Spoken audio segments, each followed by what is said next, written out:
Ok, pour vous mettre directement dans l'ambiance de cette vidéo, voici une petite expérience visuelle étonnante, vraiment très rapide. Je vous invite à fixer cette croix au milieu de l'écran. Là, des visages anonymes ou bien de célébrités défilent à gauche et à droite, mais vraiment restez concentrés sur cette croix. Normalement, petit à petit, les visages que vous voyez semblent devenir étranges, grotesques, presque monstrueux. Alors certains ont le visage déformé avec certaines parties qui grossissent ou bien qui se réduisent de manière exagérée, et vous pouvez peut-être vraiment voir un visage avec des particularités hors normes, monstrueuses, voire quelque chose qui ressemble à une créature. J'ai découvert ce phénomène sur un TikTok de Jason Pargin, c'est un compte que j'aime vraiment beaucoup et que je vous recommande si vous aimez les histoires étranges, curieuses. Et ce phénomène m'a fasciné, alors j'ai voulu un petit peu creuser ce cas, et j'ai découvert d'autres phénomènes et troubles analogues encore plus incroyables. Je me suis dit que ça allait forcément vous intéresser. Bonjour, je suis Sylar et sur cette chaîne, j'aime vous raconter des histoires extraordinaires, étonnantes, et aujourd'hui on va vraiment parler d'un cas atypique mais qui touche une partie quand même de la population, même si elle est très réduite, et vous allez voir à quel point ça rend leur vie extraordinaire. Alors ce phénomène qu'on peut observer facilement avec cette petite expérience de la croix à fixer se nomme le Flash Face Distortion Effect. Comme son nom l'indique, il s'agit d'une distorsion visuelle. Ce phénomène a été découvert il n'y a pas si longtemps, en 2011, par 3 chercheurs de l'université de Queensland. Le phénomène se produit lorsque des visages sont présentés rapidement et successivement autour d'un point de fixation central. L'observateur fixe le point central, tandis que les visages apparaissent et disparaissent à une vitesse d'environ 4 visages par seconde.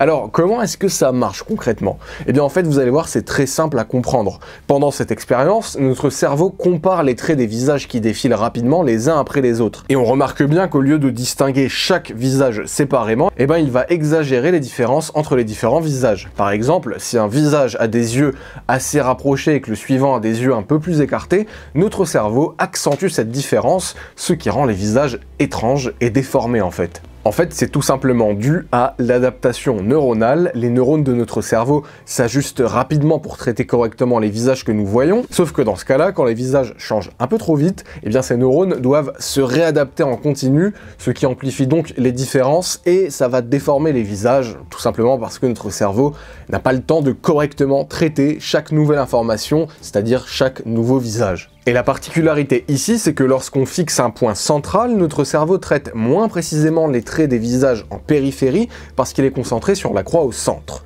Ce qui fait qu'il crée des distorsions et des anomalies dans la perception des visages parce que le cerveau essaie de combler les détails manquants. Bon, ce phénomène est très étonnant, mais vous savez qu'en général, sur cette chaîne, on se raconte des histoires. Eh bien, d'autres personnes subissent un phénomène beaucoup plus rare qui leur fait voir des visages monstrueux, transforment leur réalité en film d'horreur, et je voulais justement vous parler d'un cas récent, celui de Victor Chara, dont la vie a changé du jour au lendemain.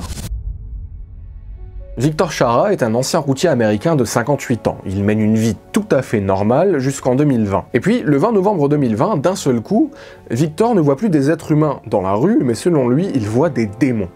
Ça commence dès le matin du 20 novembre. Victor se réveille comme à son habitude et alors qu'il regarde la télé dans son salon, il voit son colocataire entrer dans la pièce. Alors il le salue encore une fois comme d'habitude, sauf que là d'un seul coup il est pris de terreur. Le visage de son colocataire est méconnaissable. Il est étiré, élargi, avec des oreilles pointues, de grands yeux et une bouche déformée qui forme un sourire inquiétant. Terrifié, Victor se dit qu'il doit être mal réveillé et il se demande un peu ce qu'il est en train de voir. Sauf que quand la copine de son colocataire entre à son tour, Victor a un frisson qui lui traverse le dos de haut en bas. Elle a, elle aussi, un visage monstrueux. Victor ne comprend pas ce qui lui arrive et il a beau essayer d'en parler à son colocataire, il sait qu'il passe pour un fou. Lui-même se dit ce jour-là, sur le coup de la peur et de l'incompréhension, qu'il s'est réveillé dans un monde rempli de démons. Selon ses mots, c'est à ce moment-là comme regarder directement le visage d'un démon. Et à l'extérieur, eh bien c'est pire. Chaque visage humain qu'il voit, qu'il soit familier ou inconnu, est déformé à l'identique. Sur le moment, c'est la panique. Et les jours qui passent sont un cauchemar pour lui. Impossible d'en parler à qui que ce soit en vrai, alors il se confie sur internet. Je cite ses posts. « Je me sens comme si je m'éteignais, comme si je mourais de l'intérieur. Chaque visage que je vois, qui n'est pas sur un écran, semble maléfique, tordu, dément. Je veux dire, ça ressemble littéralement à quelque chose d'un film de John Carpenter. Je sens qu'avec le temps qui passe, je deviens froid, haineux, indifférent, détaché face à mon quotidien. Et je ne sais pas comment arrêter tout ça. Peut-être qu'il est trop tard. Alors concrètement, ce qu'il voit, ça ressemble vraiment à ça. Heureusement, il se tourne vers des médecins qui comprennent vite ce qu'il vit. Des chercheurs du Dartmouth College dans le New Hampshire aux États-Unis découvrent que Victor souffre de prosopométamorphopsie, à mes souhaits, un trouble extrêmement rare qui affecte la perception des visages, mais le détail très étrange, c'est que ces distorsions de visage n'apparaissent que lorsque Victor regarde d'autres personnes en vrai. Ce phénomène n'arrive pas quand il regarde des photographies ou des écrans par exemple, comme il l'expliquait dans ses posts sur internet. Son cas fait l'objet d'études scientifiques et Victor travaille avec les chercheurs pour recréer numériquement les visages tels qu'il les voit, et il y arrive puisqu'il voit parfaitement l'image en 2D, donc le scientifique peut la modifier jusqu'à ce qu'elle corresponde à l'apparence des visages que voit Victor. Jusqu'à ce que Victor valide une restitution visuelle de ce qu'il voit, comme celle-ci par exemple. Alors là, autant dire que on comprend pourquoi est-ce que c'est troublant. Imaginez-vous vous réveiller du jour au lendemain avec votre vue altérée à ce point et de manière irréversible. Ça a de quoi inquiéter. Comment est-ce qu'on vit au quotidien avec ça? Comment est-ce qu'on va travailler même avec ça? Imaginez être dans un métier où vous êtes en contact permanent avec le public.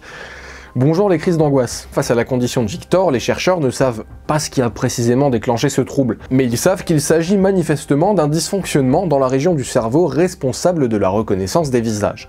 Dans le cas de Victor, ils soupçonnent 2 événements d'avoir déclenché ce trouble. Une blessure crânienne à l'âge de 43 ans et une intoxication au monoxyde de carbone 4 mois avant l'apparition des symptômes. Une IRM a également révélé une lésion non cancéreuse sur le côté gauche de son cerveau, sauf qu'a priori c'est sans lien avec cette nouvelle condition. Pour Victor, même s'il sait que tout ça est explicable, ça bouleverse quand même sa vie. Selon lui, ce qu'on ne peut pas comprendre, même en regardant cette représentation de ce qu'il pourrait voir, c'est que justement, cette représentation, ça ne reste qu'une image.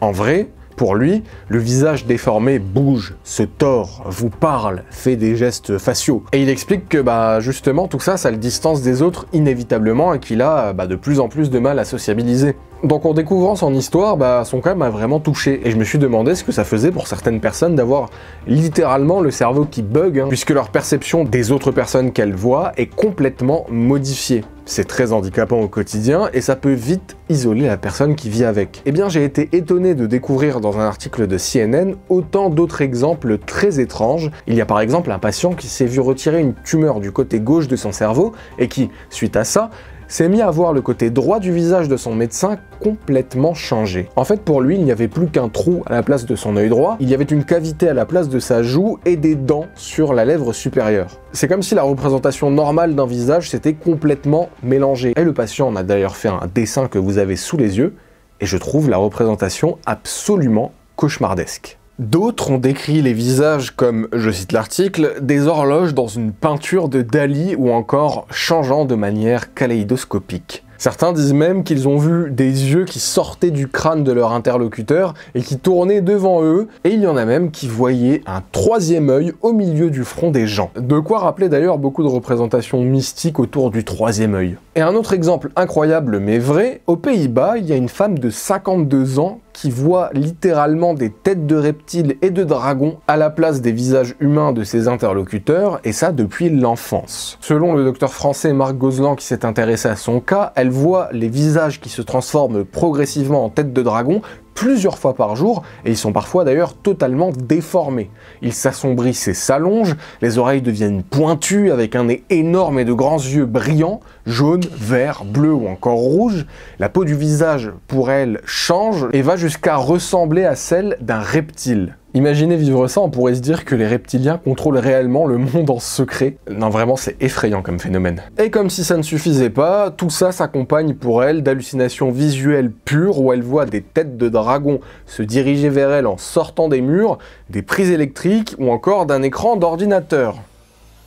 Bon, si on vivait ce qu'elle vit, il y aurait clairement de quoi perdre ses moyens, mais elle a lutté et elle est quand même parvenue à mener une vie à peu près normal malgré tout. Certains grandissent avec ce trouble et ne savent pas que les visages qu'ils voient en fait ne correspondent pas à la réalité.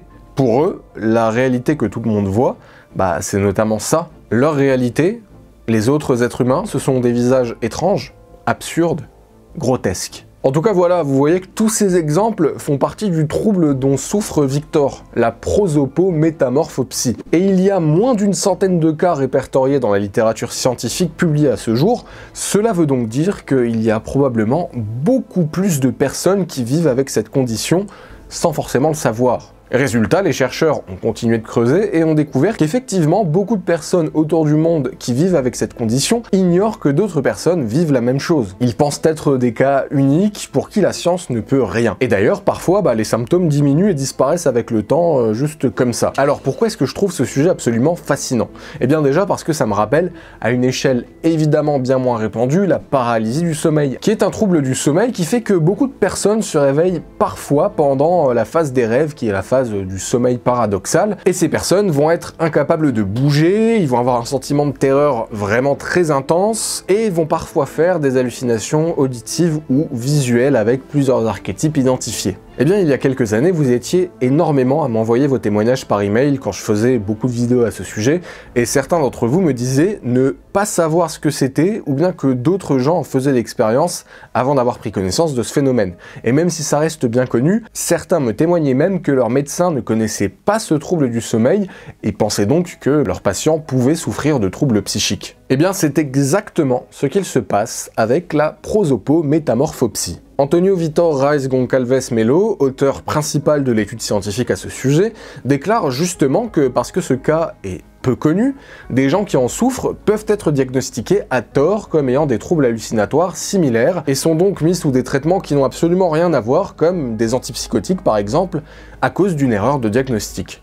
Heureusement, cette condition est de plus en plus documentée et les médecins sont de plus en plus vigilants parce que la prosopométamorphopsie peut survenir après une lésion cérébrale, une tumeur ou encore une infection. Et du côté des solutions à cette condition, eh bien les chercheurs ont découvert que les distorsions visuelles pouvaient être causées par le gyrus fusiforme, une zone du cerveau responsable de la perception des visages, de la reconnaissance des objets et de la lecture, et ils ont découvert que ces distorsions pouvaient être atténuées en utilisant des lentilles teintées de couleur verte, parce que la couleur verte permet de réduire l'intensité des distorsions. D'ailleurs, les recherches montrent que la couleur des lentilles peut varier en efficacité selon chaque patient, c'est un petit peu au cas par cas. Une autre solution découverte est de montrer des visages symétriques aux personnes atteintes de cette condition parce que ça permet également de réduire les distorsions. Ils imaginent donc des lunettes spéciales qui pourraient être développées afin d'aider les patients à voir les visages de manière un peu plus symétrique. La prosopométamorphopsie est décrite pour la première fois en 1947 par le psychiatre allemand Joachim Bodamer. On voit donc que c'est extrêmement récent. On est aux prémices des recherches à ce sujet, et imaginez depuis l'aube de l'humanité, depuis combien de temps, combien de personnes ont pu vivre avec cette condition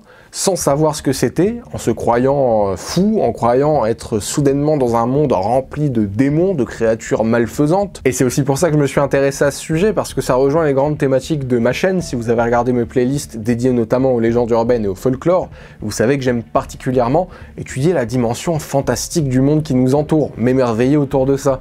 Et je me demande forcément comment est-ce que ça a pu influencer le folklore, les différentes cultures, les mythes et légendes, ou encore l'inconscient collectif à travers l'histoire. Quelle influence est-ce que ça a eu dans nos perceptions des créatures fantastiques, d'histoires surnaturelles à propos de monstres, ou encore de monstres qui se font passer pour des humains? Vous savez, des monstres métamorphes, une thématique qui revient dans énormément de cultures à travers le monde. En tout cas, si vous souhaitez en savoir plus sur le côté justement médical, scientifique du sujet, je vous recommande l'excellent article publié dans le journal Le Monde par le docteur Marc Gozlan, très complet et bien expliqué. Il a aussi publié d'autres billets de blog sur le sujet, notamment concernant la patiente qui voit des têtes de dragons à la place des visages. Quand j'ai découvert l'expérience montrée par Jason Pargin, j'ai vraiment été immédiatement captivé, fasciné, bluffé par ce sujet et j'ai voulu le creuser un petit peu. En faisant ça, je suis tombé sur tout un panel d'histoires extraordinaires, étonnantes, effrayantes même, et en essayant de me mettre à la place des personnes qui souffrent de ces troubles, j'ai voulu comprendre le monde qui leur était représenté. Ces cas curieux m'ont vraiment fasciné, je tenais à vous les partager, et d'ailleurs, si vous connaissez des histoires similaires, si vous avez des avis sur le sujet, n'hésitez pas à me raconter tout ça en commentaire, je suis curieux de vous lire. Cette vidéo touche à sa fin, donc je vous remercie de m'avoir regardé jusqu'au bout. Je vous invite à vous abonner si vous découvrez la chaîne parce que du contenu sort très régulièrement. Et enfin, je vous remercie, spectateurs de passage, abonnés ou membres, vous contribuez toutes et tous à faire vivre cette chaîne. Il ne me reste plus qu'à vous souhaiter une excellente soirée, excellente journée, et vous donner rendez-vous à la semaine prochaine. Au revoir.